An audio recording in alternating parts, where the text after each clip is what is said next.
Welcome to High Road to You. This is Mark Stofer. In this video, I want to share something with you that will help you overcome and thrive when it comes to, subtle things that you just don't want to ignore, something that just eating at you that you don't want to overlook, decisions that are made.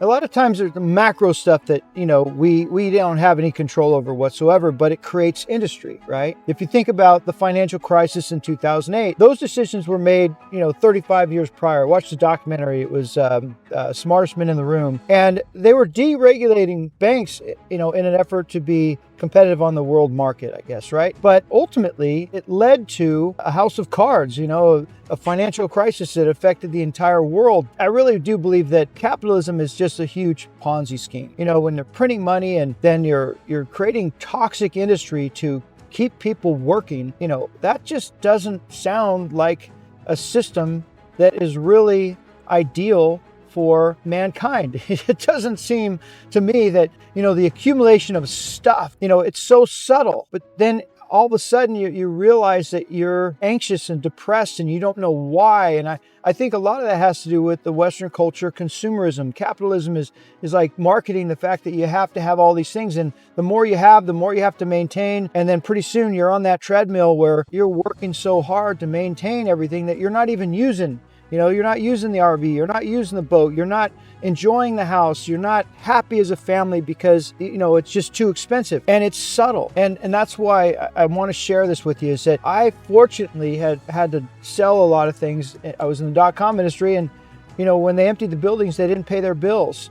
And, it was smoke and mirrors, it was all about the stock price going from 7 to 300 and people were taking their retirement funds and investing into the high-tech dot-com industry. And a lot of people lost everything, right? And it's a sales pitch. And there are, people that are jumping out with golden parachutes and everybody's aware of this, but yet it's hard not to get sucked into it. And it's subtle. The presentations, the sales pitches are subtle. But then, you test a little bit like a Ponzi scheme, like people invested in Bernie Madoff and then, hey, I made a great return this year, I should make a great return next year. And then pretty soon they're all in, right? And I think a lot of the Western culture is like that. It's subtle. And my father-in-law said, when it doesn't make sense, it doesn't make sense, right? And I really respect Mr. Munger, Charles Munger, and then Warren Buffett, they just wouldn't do business in that context because why, right? It's not sometimes what is said, it's what is not said. It's not what's presented, it's what's not presented.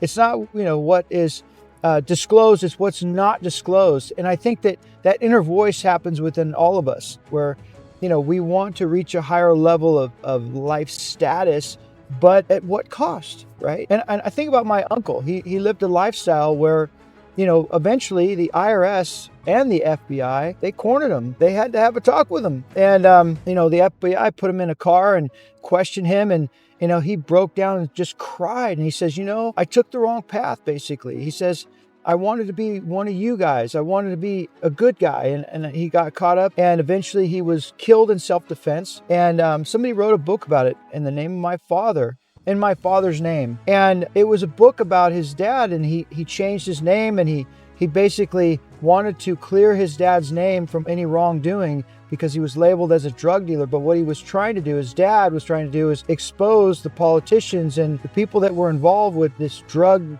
ring in Fresno, California. And so he was an investigative reporter and changed his name and moved back to his hometown and really did the due diligence to research and understand why his dad was murdered. And, my uncle was kind of implicated in that, and eventually then he would be murdered. But this is what I would say, not murdered, but he was killed in self-defense. The subtle aspect of this is that my grandmother would nurture my uncle and bail him out of all these different situations. And, he was a big guy. He was like a celebrity in Easy Rider magazine, and he was known for, you just wouldn't want to cross paths with my uncle. But the subtle aspect of that is that he would eventually come to us, my brother and I, sit us on the stairs of my grandmother's house and says, "Hey, you got to get out of here. You have to get away from this house." This basically his mom, my grandmother, and she was involved with identity theft and insurance scams and shoplifting.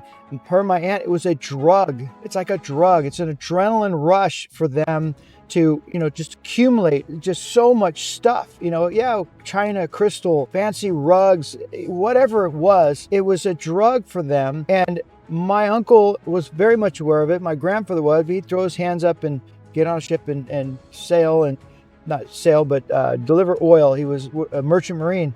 And it's not like we needed more stuff. We did not need more stuff. But ultimately, it's those subtle actions or those subtle things that you realize in your life that you're doing to reach a higher level of status, and at the same time enjoy life to a certain extent and ignore all of the warning signs, right? It's an accident waiting to happen, and it's going to happen. And then when it does, whose fault is it, right?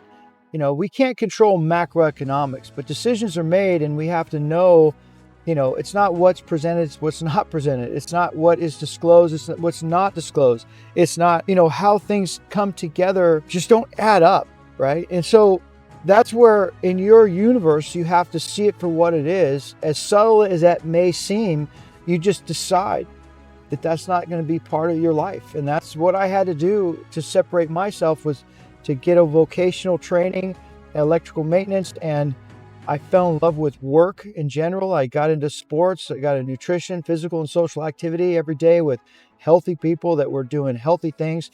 And in those environments, there will be people. For example, I got into training martial arts, and one of the instructors, was a security guard, and turning off the cameras at a Nordstrom's, and taking leather jackets and really taking advantage of his position, and ultimately asking me if I wanted to buy anything at a fraction of the cost of what I would have paid if I had bought it at Nordstrom's. And I didn't want to be part of it. And it was disheartening for me, because that's the world I came from, and I looked at him as somebody that I could respect, obviously, as my instructor. And then I lost all respect, and I realized that I didn't want to be part of whatever they were doing, because he involved other people within our circle. And I thought, oh, okay, this is not going to end well. Well, he eventually became a police officer. He eventually would arrest a couple for breaking and entering. And then he took the girl home, got her number, and then had a relationship with her. And then, lost his job because it was in the paper. She just disclosed that her boyfriend got booked, but she didn't. And then he had taken advantage of her.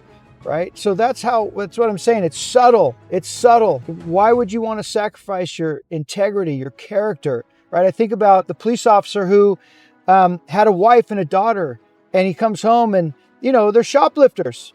And he says, "Hey, this has got to stop." True story. I'm going to paraphrase, but basically he says, "Hey, this has got to stop." And they didn't want to stop. They kept doing it. And eventually there was a search warrant.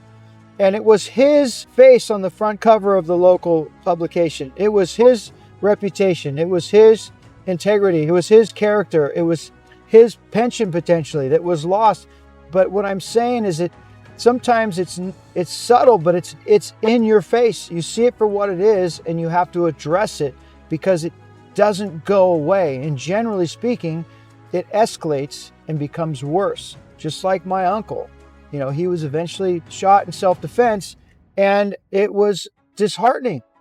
It was absolutely disheartening. So with that, I hope this gives you courage and inspiration to confront those subtle things in life that, it's crab bucket syndrome. Misery likes company. You can't change anybody. The only person you can change is yourself. Sometimes you got to line up the ducks, cross the T's, dot the I's, and find your exit strategy in such a way where you can become more accountable and have a higher level of integrity, a higher level of character, live your life with the type of passion and purpose that you don't need to sacrifice the gain of material possessions or the gain of status, that you can basically be a blessing not only to yourself but many others who they choose to live in accordance with being accountable. Just avoid people that you have to question their integrity. You have to question their ethics. You have to question their character.